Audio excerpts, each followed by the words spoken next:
Now let us prepare trading and P&L account. अब ये हमारा क्वेश्चन है, ठीक है। ट्रेडिंग एंड P&L अकाउंट आप बनाते हैं फॉर द ईयर एंडिंग 31/12/2002 के लिए, ठीक है। जो हमारे को इन्फॉर्मेशन गिवन है, ट्रेडिंग टेबल बनाते हैं। देखिए ट्रेडिंग टेबल में सबसे पहले अपन को ओपनिंग स्टॉक, ठीक है, जैसे कि मैंने लिख तो दिया है पर अपन को गिवन नहीं है क्योंकि कमेंट्स बिजनेस है। उसके बाद purchase of unpacked goods, purchase कौन करेगा अनपैक्ड गुड्स का, ऑब्वियसली अनपैक्ड गुड्स परचेज करेंगे एचओ, तो 159 500 एचओ में, ब्रांच में डैश, एंटायर बिजनेस में भी 159 500, ठीक। सेल्स कर लेते हैं अब। सेल्स अपन को कितनी दे रखी है, बाय सेल्स 1,20,000 तो एचओ की, तो 1,20,000 एचओ की, और ब्रांच की सेल्स है अपने पास 44,000, तो 44,000 ब्रांच की सेल्स, ठीक। तो 1,20 और 44 कितना हो गया, 1,64,000, 1,64,000, क्लियर। उसके बाद by goods send to branch 46,800 का माल भेजा है, ठीक है, एचओ ने ब्रांच को, और ब्रांच के पास केवल 45,000 का माल पहुंचा है, इसका मतलब 1,800 ट्रांजिट में है। वो नीचे भी हमारे को इंफॉर्मेशन दे रखी है कि goods invoice dispatch by head office to the branch in December 2002 for ₹1800 were in transit, ठीक है। तो अपन को भी इंस्टीट्यूट ने जैसे प्रेजेंटेशन बोला है, हम वैसे ही प्रेजेंटेशन करेंगे। एचओ ने माल भेजा है 46,800, ब्रांच में डैश, एंटायर बिजनेस में डैश, क्योंकि अपन गुड्स सेंड और गुड्स रिसीव की इंफॉर्मेशन एंटायर बिजनेस कॉल में नहीं करते हैं, एंटायर बिजनेस स्वयं को नहीं देगा, ठीक है।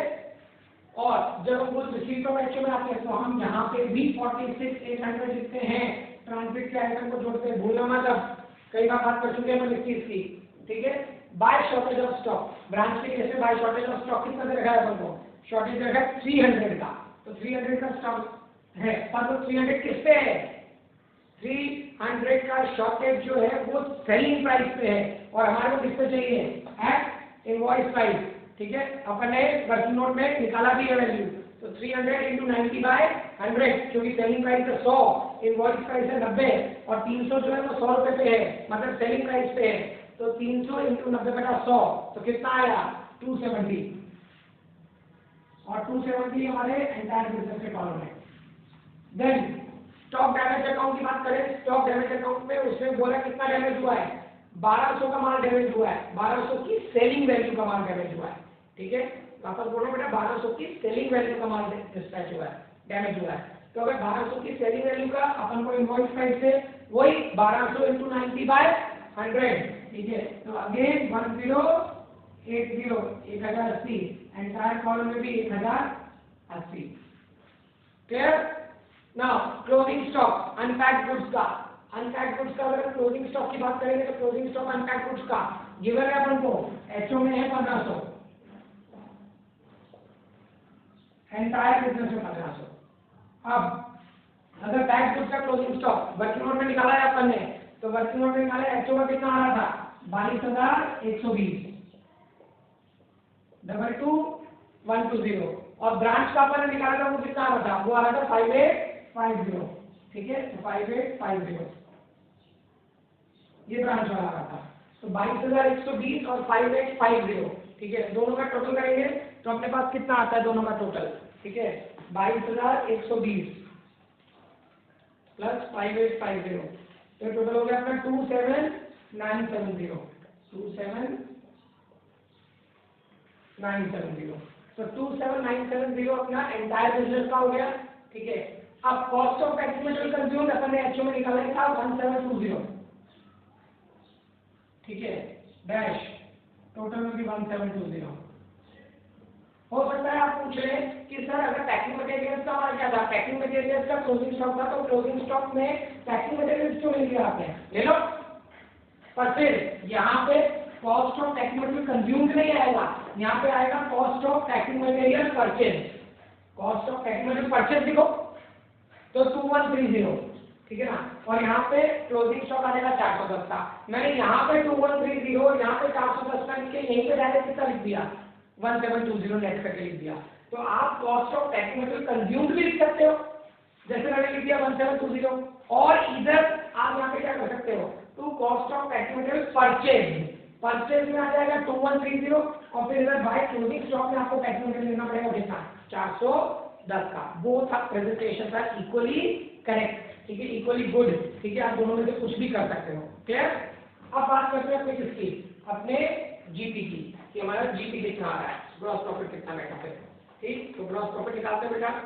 ग्रॉस प्रॉफिट आएगा अपना 1,20,000 प्लस 46,800, ठीक है, प्लस 1,500 प्लस 72,120 माइनस 159,500 माइनस 1,720। तो ये कितना आ गया, ये आ गया 29,200, ठीक है। और उधर 44,000 प्लस 270 प्लस 1080 प्लस 5850 माइनस 46,800। तो ये कितना आ गया, ये आ गया 4,400,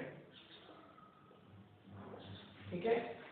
दोनों का एक बार वापस चेक कर लेते हैं। 44,000 प्लस 270 प्लस 1080 प्लस 5850 माइनस 4,400। तो टोटल जो आएगा वो आएगा 29,200 प्लस 4,400, वो आएगा अपना 33,600। क्रॉस चेक कर लेते हैं, ठीक है। तो 1,64,000 प्लस 270 प्लस 1080 प्लस 1,500 प्लस 27,970, ठीक है, माइनस 159,500 माइनस 1,720, तो आता है 33,600, ठीक है। क्रॉस सैलरी हो गया। तो this is our gross profit, ठीक है, ये हमारा क्या आ जाएगा, ग्रॉस प्रॉफिट। अब जब अपन को बात करनी है किसकी, अपन को बात करनी है हमारे प्रॉफिट एंड लॉस अकाउंट की। तो अब हम इसके नीचे क्या बना लेंगे अपना, ठीक है। अब हम इसके नीचे अपना बना लेंगे profit and loss account. Profit and loss account देखेंगे तो जो अपना जीपी था वो जीपी को अपना यहाँ पे अपन ने 2 ग्रॉस प्रॉफिट सीधी कर दिया है। तो पीएनएल बनाना चालू करते हैं, तो पीएनएल आ जाएगा यहाँ,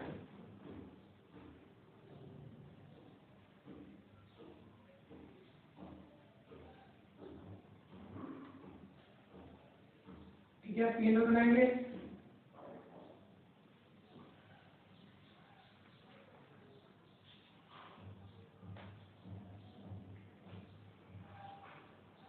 तो लिख लेते हैं बाय ग्रॉस प्रॉफिट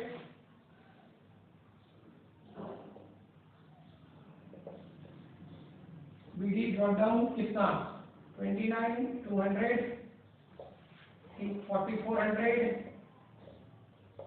टोटल हो गया 33,600, ठीक है। और बाय साइड में क्योंकि और कोई इंफॉर्मेशन नहीं है तो ये सब हट जाएगा अपने पास, ठीक है। ये सारी चीजें हट जाएंगी क्योंकि बाय साइड में अपने पास और कोई इंफॉर्मेशन गिवन नहीं है, कोई मिसनेस इनकम वगैरह अपन को गिवन नहीं। इधर आते हैं, ठीक है। इधर अपन को एक्सपेंसेस दिखने हैं किसके, प्रॉफिट एंड लॉस अकाउंट के। तो एक्सपेंसेस के लिए कौन कौन से एक्सपेंसेस देखें, अच्छा जो अपन ने स्टॉक डैमेज हुआ है वो भी यहाँ पे लिखना है, ठीक है। किस तरीके से स्टॉक डैमेज की लॉस कैलकुलेट होगा, कौन कितना बेयर करेगा, एचओ कितना बेयर करेगा, ब्रांच कितना बेयर करेगा, उसको भी अपन कैलकुलेट करेंगे, ठीक है, कि कौन कितना कितना स्टॉक बेयर करेगा, कितना कितना लॉस बेयर करेगा, ठीक है। तो बात स्टार्ट करते हैं बेटा। सबसे पहले अपन को खर्चे जो दे रखे हैं उस खर्चे में खर्चा डालना चालू करते हैं। एक्सपेंसेस अपन को जो दे रखे हैं वो कौन कौन से दे रखे हैं। एक्सपेंसेस अपन को गिवन है सेलिंग एंड एडमिनिस्ट्रेशन का एक्सपेंस, ठीक है ना। तो सेलिंग एंड एडमिनिस्ट्रेशन एक्सपेंस दे रखे हैं, वो लेते हैं सेलिंग एंड एडमिनिस्ट्रेशन एक्सपेंस। तो सेलिंग एंड एडमिनिस्ट्रेशन एक्सपेंस में एचओ के पास है कितना 15,200, ठीक है ना। ब्रांच के पास कितने एक्सपेंसेस है 2,100, ठीक है। टोटल कितना हो गया 17,300, फिर इसके अलावा एक्सपेंसेस में उससे अपन को और कुछ भी नहीं दे रखा, ठीक है। एक्सपेंसेस में और कोई एक्सपेंस नहीं है अपने पास, कोई चीज नहीं है, ठीक है। हाँ लॉसेस अपने मुंह में बेटा, वो लॉसेस अपन को लेने पड़ेंगे, ठीक है। तो 2 shortage of stock, shortage of stock, ठीक है। और शॉर्टेज ऑफ स्टॉक में ब्रांच में कितना था 270, तो ये 270 का शॉर्टेज आ गया, ठीक है। 2 loss on damage stock, loss on damaged stock, और लॉस ऑन डैमेज स्टॉक के लिए हमारे को बनाना पड़ेगा हमारा वर्किंग नोट नंबर 3, ठीक है। वर्किंग नोट बनाना पड़ेगा, आपको याद है 2 वर्किंग नोट अपन बना चुके हैं, तो वर्किंग नोट 3 बनाएंगे, ठीक है। मेरे पास 3 के नीचे कोई एंट्री नहीं आने वाली है, तो मैं इसके नीचे क्या कर रहा हूँ बेटा, मैं इसके नीचे आपका वर्किंग नोट बना रहा हूँ, ठीक है, क्योंकि इसके नीचे आपके पास कोई एंट्री नहीं आएगी। तो अपन यहाँ पे क्या कर लेते हैं, यहाँ पे अपन अपना वर्किंग नोट बना लेते हैं, ओके।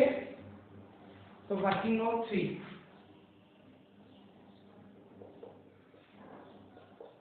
वर्किंग नोट 3 में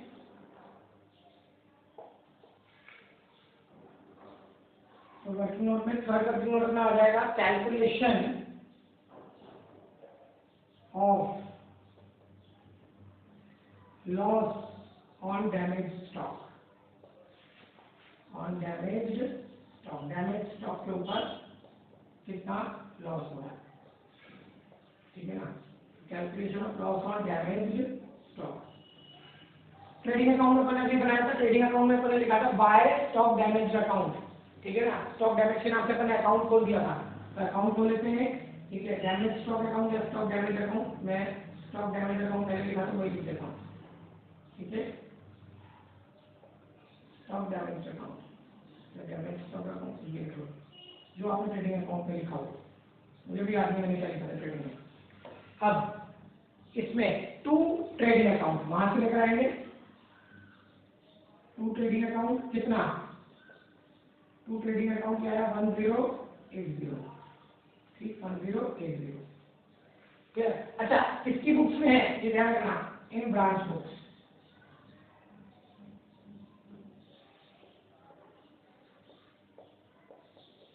ब्रांच की बुक्स में गड़बड़ मत करना, ठीक है ना, क्योंकि ब्रांच का माल खराब हुआ है, तो ब्रांच की बुक्स में चल रहा है ये अकाउंट, ठीक है। ब्रांच की बुक्स का अकाउंट बना हुआ है। अब उसने कहा है कि ये जो डैमेज माल है इसको इसकी इनवॉइस प्राइस से 650 रुपए बिलो वैल्यू करना है, मतलब 650 रुपए का नुकसान हो गया, 650 रुपए कम करना है इसके ऊपर।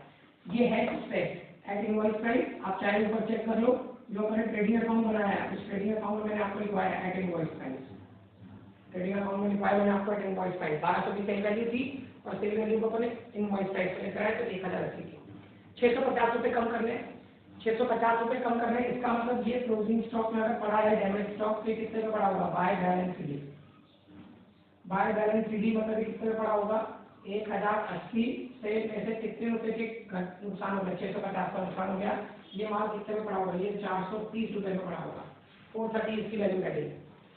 और वो जो 650 का लॉस है उस 650 के लॉस में से एचओ ने बोला है कि 280 का लॉस कौन बेयर करेगा, 280 का लॉस एचओ बेयर करने को तैयार है, वो क्रेडिट करने को तैयार है ब्रांच को, तो ब्रांच उसके लिए एचओ को डेबिट कर देगा और एचओ को देगा ठीक है हम भी आपका खाता इतने अमाउंट से कम कर देते हैं।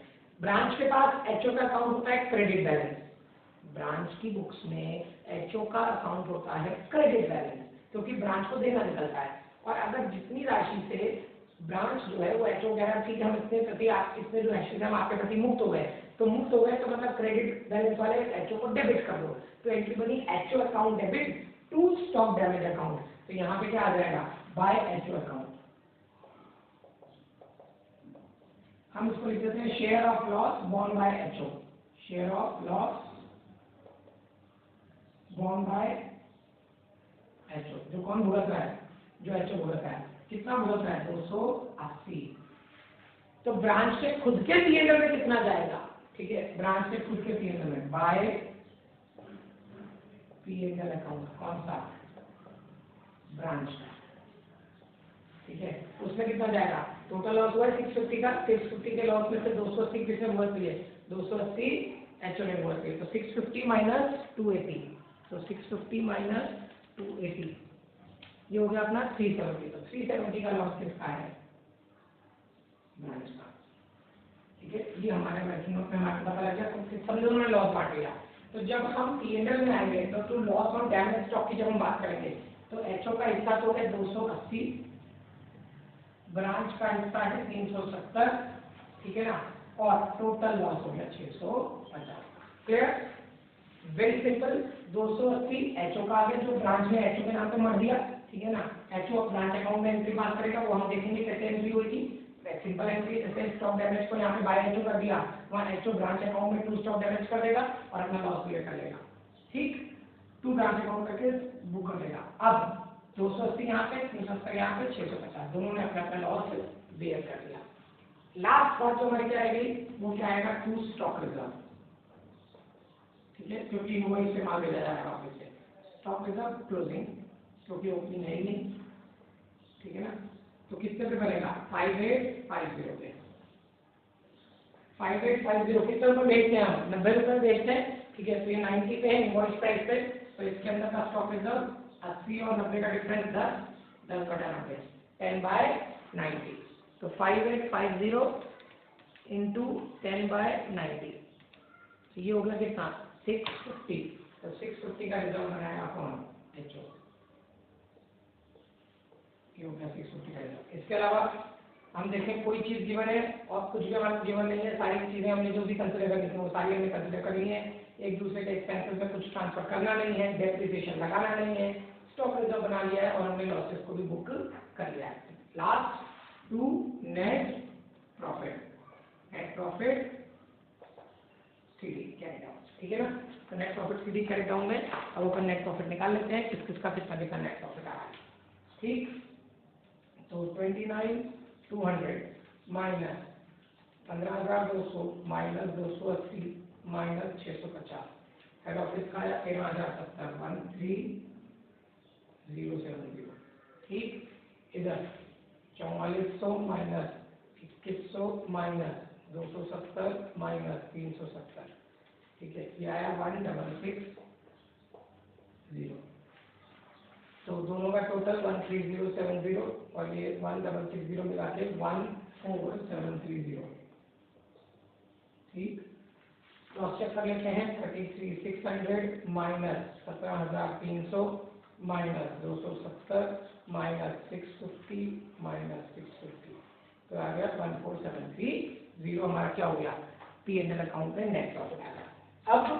अब एक और फाइनल चीज जो हम देखेंगे वो फाइनल चीज देखेंगे इन दोनों की बैलेंस शीट। तो बैलेंस शीट देखेंगे और बैलेंस शीट के बाद अपन क्या करेंगे, बैलेंस शीट के एक दूसरे के बुक्स में अपन को अकाउंट्स भी बनाने हैं। ठीक है, एचओ की बुक्स में ब्रांच का करेंट अकाउंट, ब्रांच की बुक्स में एचओ का करेंट अकाउंट। क्लियर?